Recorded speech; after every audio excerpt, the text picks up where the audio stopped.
Muy buenos días, muy bienvenidos a 30 Online. 30 Online. Canal ¿Sabe que ¿Cómo le va? Me bloqueé, le voy a decir por qué me bloqueé. A ver, porque cuénteme. me estaba acordando que cumplimos con la promesa.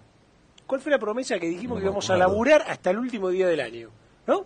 Y aquí estamos, Iba a decir 31 eso, de diciembre, seguimos, firme. después 30, no, doy la bienvenida, que yo, y me bloqueé. Pero es cierto, 31 mire, de estamos de diciembre. nuevo, 31 de diciembre, a fondo, último día del año, y estamos, yo creo que este es un mensaje, ¿no? Porque quiere decir que en el fondo lo que viene para adelante ¿Es más trabajo? remangarse. Entonces mire, no me divierte. no sé si es más trabajo. No sé si me gusta A lo cerrar el mejor año es, así, es mejor trabajo, ¿eh? Pero, eso pero- sí. Pero nosotros, bueno, damos el ejemplo. Y damos el ejemplo con un programa con todo, porque arrancamos con el famoso tema Ruca sí, Ruca no, impuestos, cómo cerramos el año. Lo tenemos a Héctor Tristán, que nos acompaña en este último programa para contarnos eso. Y además, Vamos a hablar del mercado de carnes, con Javier Martínez del Valle, director ejecutivo de Angus, la Asociación de Criadores, bueno, para analizar un poquito cómo está esa raza, cómo está el mercado. Digo, se viene un año, pensando en el 2015, en donde se pueda exportar un poco más de carne y esto permita desahogar claro. el mercado interno. Bueno, un interrogante se lo vamos a plantear a él. y cierra el año y arranca 2015 y usted se pregunta, ¿qué hago con la soja? ¿Qué pasa? Este tema de que atacan los silobolsa. ¿Estamos entregando lo mismo? ¿Vamos bien más o menos respecto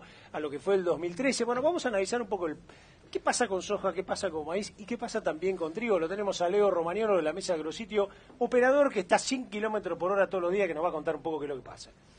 Bueno, y productores. Y productores también Productores, con el nos presidente queda- Carvajal, me he sí, olvidado, sí, muy sí, bien. sí. Fundamental, Horacio Salaverry. Lo invitamos porque viene a hacer un balance, ¿no? Un pequeño balance de 2014, pero sobre todo grandes interrogantes. ¿Qué va a pasar en 2015? Un año que sin duda, si este fue complejo, caída de PBI, aumento de la inflación, escasez en el bolsillo, seguramente con algunos problemas salariales, ¿el campo se va a bancar esos aumentos de costos? ¿Hasta dónde? Bueno, hablando de costos, hablando de impuestos, Héctor Tristán, ¿cómo estás, Héctor? Muy bien, buen día. Bueno, solamente para cerrar un poco esto de el gobierno tira tantas cosas y tantos anuncios, ningún anuncio es para ayudarte, ninguno es, muchachos, liberamos trigo, métanle para adelante, siempre más, exportamos, liberamos cupos Se y derogaron los retenciones, roles, no, todo no. es garrón, todo más despelote, más cosas, y apareció ahí dando vuelta esto del RUCA, que genera confusión, porque dice, otra cosa más, tengo que fumarme y tener que anotarme. ¿Qué pasó con el RUCA? Vos que estuviste ahora estos últimos días evaluando un poco esto. Sí hubo algún trascendido periodístico sobre el RUCA, hay que desmentirlo porque el RUCA es un registro único de la cadena agroalimentaria que está conformada por comerciantes e industriales. Y los productores están claramente excluidos, en los considerando de la norma y en el propio texto de la norma están excluidos. Y tienen su propio registro, para no ser menos, que es el RENSPA en el caso de granos. ¿Existe desde cuándo el RENSPA este? RENSPA ¿Muchos del año años? 2008. También entró RUCA, con este gobierno, claro. Yo no me claro, olvido de todas las cosas que va metiendo. Claro, ¿no? fue por escala en distintas actividades, granos, que Aparte es de los nombres, ¿no? Renspa, Ruca y Unojre y el... Entonces, por lo tanto, si tenemos que desmentir, los productores no están obligados, esto es de fuentes oficiales, y no surge de la propia norma. Y además, sí un acopiador, sí de repente claro, un feedlotero todo- que compre maíz, etcétera, ¿no? todo aquel que sea comerciante. Es decir, el único Claro. que está excluido es el primer eslabón de la cadena, el productor agropecuario. Ok. Si ese productor agropecuario es a su vez, no sé, ganadero, y compra granos para el alimento de su ganado a terceros, pasa a ser un comerciante y entonces sí Claro, tiene que estar sí, inscrito claro. en el RUCA. Porque es como una especie de fábrica que produce y tiene un Tal proveedor cual, de tal insumos cual. y tiene que comprarle de repente maíz o Tal sorgo, algo por el tal estilo. cual. El productor, 100% productor, no está obligado. Claro. Bueno, de ahí viene un poco la confusión, porque creo Claro. que muchos productores también en ese sentido compran. Si un productor compra, por ejemplo, semilla, compra un fitosanitario, algo por el estilo. Ahí no. No. Ahí no hay Eso, problema. porque este es un registro de granos y subproductos. Por lo tanto, semilla Nada está más que CT. eso. Ok, Exactamente. perfecto. En Bien. tal caso tendrá la legislación, no nos vamos a librar tampoco, pero entonces ya es el INASE, que es Claro. el Instituto Nacional de Semillas, está en otro ámbito. ¿Qué pasa con los impuestos? ¿Cómo va cerrando? Y sobre todo te pregunto porque vos con tus clientes sos alguien que está en el Fórmula 1 todos los días, ¿no? Y debe vivir un poco esto de años difíciles, aumento de costos, caída de precios, aumento de la presión impositiva y aumento de la complejidad en desarrollar también todo ese papelerío, ¿no?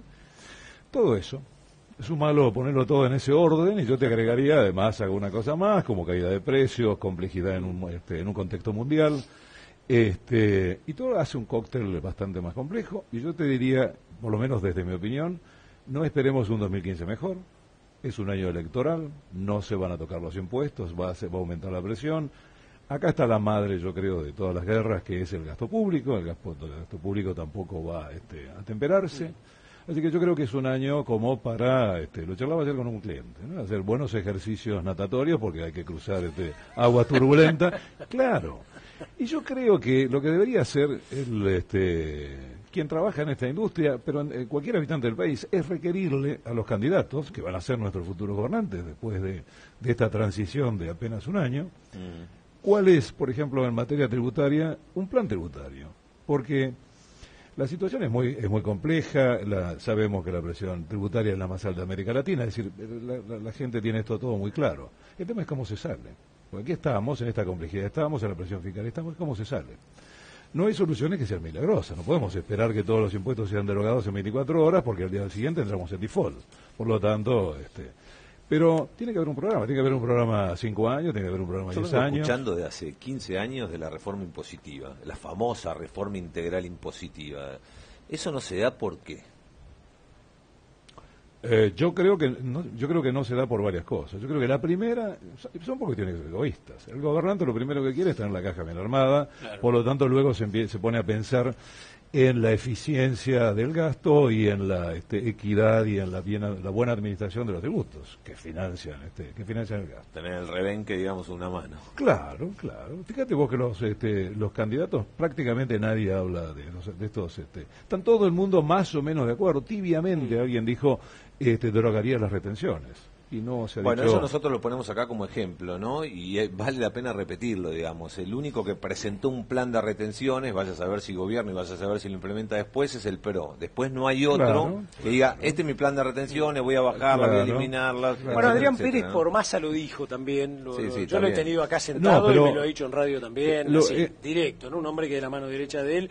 Vamos a sacar las retenciones, carne, leche, trigo. Bueno, pero acá tiene que haber un papelito firmado en donde el sector pero digamos, está grabado, está firmado, ¿no? Ese es una buena noticia. Lo que pasa es que es una noticia solamente parcial, porque vos tenés todo un sistema tributario. Nosotros pagamos en cada producto que consumimos 86 impuestos, desde tasas municipales hasta impuestos nacionales, sin darnos cuenta, obviamente está detrás de cada uno de los productos.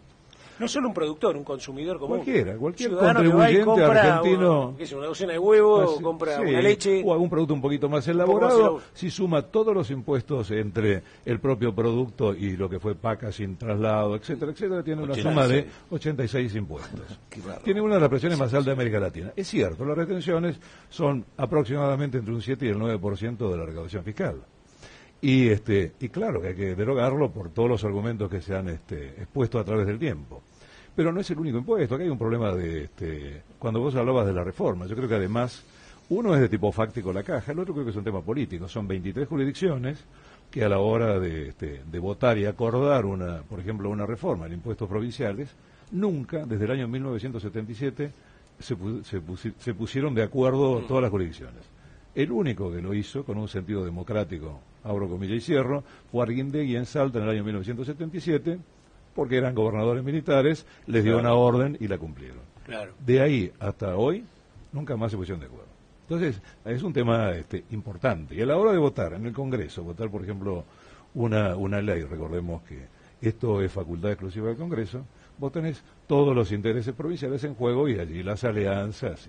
Yo creo que eso hace a que no salgamos de... La participación también, ¿no? La coparticipación. Tan importante, la coparticipación para federal. Provincia, para el interior productivo. Absolutamente. ¿No? Yo creo que es la ley... Un segundo nada más. Sí. Coparticipación. Es la ley madre. Justamente en un país federal es la ley madre. La distribución de los recursos entre la provincia. Teniendo en cuenta población, riqueza, digamos, lo que querés hacer desde el punto de vista político en un plan a un cierto plazo. La Constitución del año 1994 mandó dictar una nueva ley de coparticipación federal en 2 años, 1996. Estamos en 2014, 2015 ya casi. Bueno, 2015. Desde el 2006 hasta el 2015 llevamos de demora. Nunca se trató.